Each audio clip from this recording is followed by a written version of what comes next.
कुणा हाती येणं नाही कुणा हाती जाणं, चिंता तुला कसली मग उदाशी का मन, सोड चिंता भविष्याची जग वर्तमान, कर विश्वास सार्थ त्या देवाचा, त्यानं दिलं आहे तुला एकदा अनमोल जीन. हास्याची ढाल घेऊन हास्याची तलवार, हास्याची ढाल घेऊन हास्याची तलवार, मिळवायचा आहे प्रत्येक क्षणावरती विजय आणि एकमुखानं गरजायचा आहे छत्रपती शिवाजी महाराज की, छत्रपती शिवाजी महाराज की, छत्रपती शिवाजी महाराज की. पहिल्यांदा इथं जमलेल्या प्राजक्ताच्या फुलानो हसले बरेच जण. प्राजक्ताच्या फुलाचा खरोखर इथं सडा पडलेला आहे. फक्त प्रॉब्लेम असा झालेला आहे, काही फुलं झाडाला फुलत आहेत, झुलत आहेत, एवढी टवटवीत आहेत. काही फुलं नुसतीच तोडून आणून टोपलीत ठेवलेत अशी आहेत.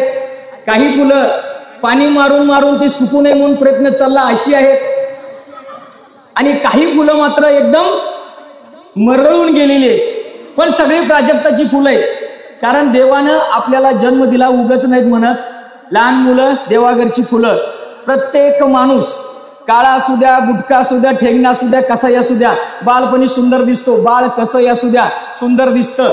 आपण 100% लहानपणी सुंदरच दिसत होतो. मग आता आपल्या चेहऱ्याचे 12 का वाजले? आपली ही प्राजक्ताची फुलं का सुरतकली? लक्षात ठेवा, ही जी फुलं आहेत हीच आपल्याला कायमस्वरूपी आपल्या चेहऱ्यावरती हास्य ठेवायचंय. हे जे फुल आहे कायमस्वरूपी बहरलेलं ठेवायचं आहे, यासाठी मी प्रयत्न करत असतो. पण काही फुलं एवढी आगाव असतात, एवढी वांड असतात, हसतच नाहीत, फुलतच नाहीत. त्यांना जगातलं सगळं टेन्शन त्याच लोकाला असते. जग जणू सर्व जग ह्यालाच चालवत असते, एवढ्या टेन्शन मध्ये असते. आता मागचाच परवा बलवडीले कार्यक्रम झाला माझा, तुम्हाला सांगतो. एक भगिनी अगदी हळदी कुंकवाचा कार्यक्रम होता, भोगीचा व्यवसायाचा काय असतो ते कार्यक्रम सुरू झाला. एकदम नट्टापट्टा करून सगळ्यात समोर येऊन बसली माझी अशी. म्हटलं बरं झालं, पहिल्यांदा हसवायला पाहिजे, लोकांच्या चेहऱ्यावर हास्य फुलवणे आपलं काम आहे. मी पहिला जोक सांगितला, सगळे हसून हसून बायका पडली, माणसं हसायला लागली. पण समोर बसलेली अजिबात नुसतं असं करतो. कसं आहे, हसणं की पुढच्या वक्त्याला टेन्शन येतं. काय भानगड, आपला जोक चुकलाय, आपली ताकद कमी पडते का? पण काही म्हणलं ह्याला हसवायचं म्हणजे हसवायचं. दुसरा जोक सांगितला त्याच्यापेक्षा भारी, सगळे हसायला लागले. ही मात्र अशी. माझं प्रेशर वाढलं. पुन्हा तिसरा जोक सांगितला, तिसऱ्याला मात्र हसली, पण असं एकदम पोट धरून एवढंच. मला काय कळणार काय झालं. शेवटी म्हणलं, मी शरण गेलो. माऊली म्हणलं काय झालं? तर माऊली म्हणली, मला वाटलं बहुतेक ही मुखी आहे. आणि मुख्या माणसाला ऐकू येत नसतं. शेजारचं बघून कदाचित थोडे हसले असतील.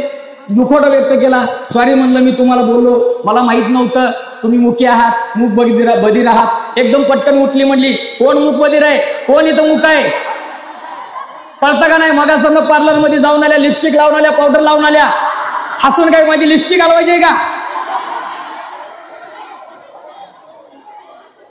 त्या प्राजक्ताच्या फुलाला फक्त लिपस्टिक लावली, मेकअप वाया जाऊ नये म्हणून हसत नव्हतं. आपली अवस्था तशीच झाली. आपल्या मनामध्ये हसायचं असतं, पण शेजारचा काय म्हणेल, मी केलं तर हे काय म्हणेल. आता बायका अगोदर इकडे बघतात, ही हसत्या का, ती हसत्या का, तर मी हसणार. लक्षात ठेवा, बरीच प्राजक्ताची फुलं अशी आहेत. आयुष्य आपलं देवानं जे दिलंय फक्त हसण्यासाठी, सुंदर जगण्यासाठी दिलेलं आहे. म्हणून म्हणलं तुम्हाला, इथं बसलेला प्रत्येक व्यक्ती प्राजक्ताचं फुल आहे. आणि माझं नशीब चांगलं आहे, आज इथं प्राजक्ताचा सडा पडलेला आहे. आणि लक्षात ठेवा, प्रत्येकाच्या आयुष्यामध्ये एकदा आता आनंदायी जीवन तुम्हाला सांगणार आहे. थोडक्यात लक्षात ठेवा, आनंदायी जीवनाची व्याख्या, तुम्हाला हसत जगायचं आहे, आनंदी जगायचं आहे. पण या आनंदायी जीवनाची व्याख्या लोकांनी खूप अवघड करून ठेवली. जसं आमच्या शाळेमध्ये एक हुशार पोरग होतं, नाग्या.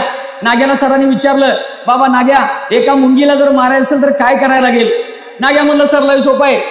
त्या वारुळाच्या समोर एक साखर ठेवा मुठभर, त्या साखरेला चटणी लावून ठेवा. मुंगींना वारुळातनं बाहेर येईल, साखर समजून खाईल, तिला तिखट लागल, तिखट लागलं की पाणी प्यायला नळावर जाईल. जेव्हा मुंगी नळावर जाईल ती भिजल, वली होईल, परत ती गरम होण्यासाठी एका आगीच्या जवळ जाईल. आगीच्या जवळ गेली की इकडनं फॅन चालू करायचा, मुंगी आगीत जात्या. त्यातनं जर वाचली, तिला दवाखाना येतं, व्हेंटिलेटरवर लावायचं, आणि जसं कोण नाही इकडे तिकडे बघायचं आणि व्हेंटिलेटर काढायचं, मुंगी आपोआप मरत्या. सेम तसं झालंय. आनंददायी जीवनाचा अर्थ सांगणं एवढं सोपं आहे, पण माणसाने त्याची व्याख्या एवढी अवघड करून ठेवल्या. तुम्हाला भरपूर कोर्स भेटतील.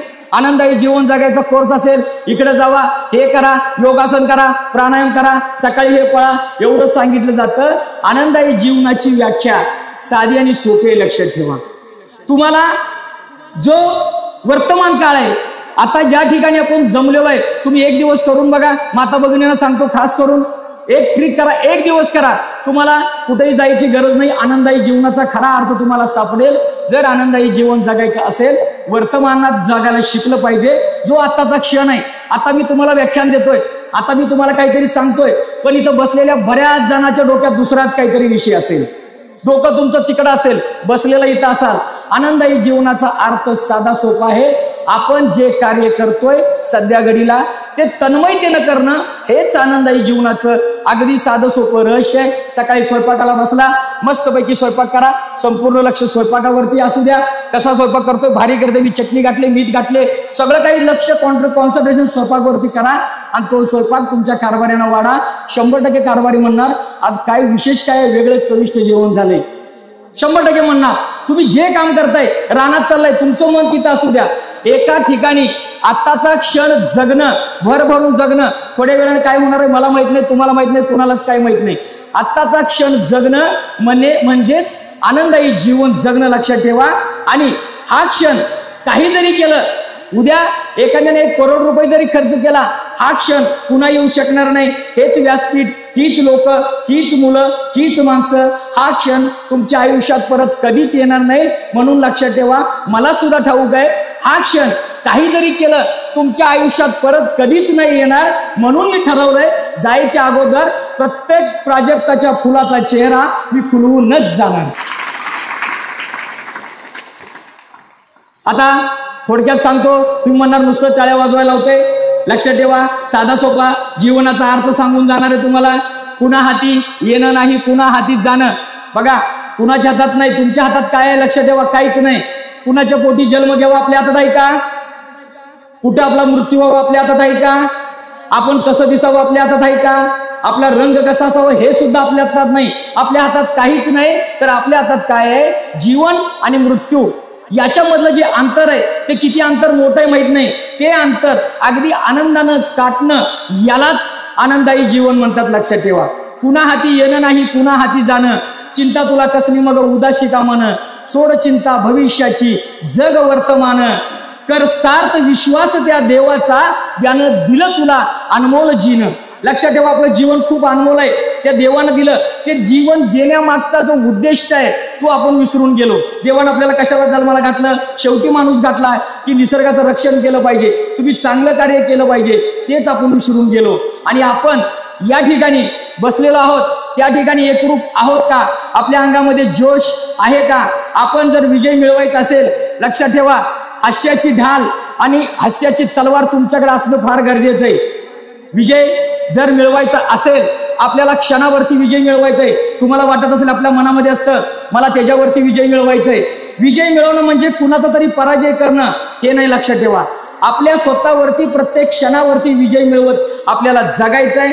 आणि इथं किती तुमच्यामध्ये किती जोश शिल्लक आहे, तुमच्यामध्ये किती एनर्जी आहे, तुम्ही खरोखर या ठिकाणी आहात का? एकरूप आहात का? हेच मी आता चेक करणार आहे.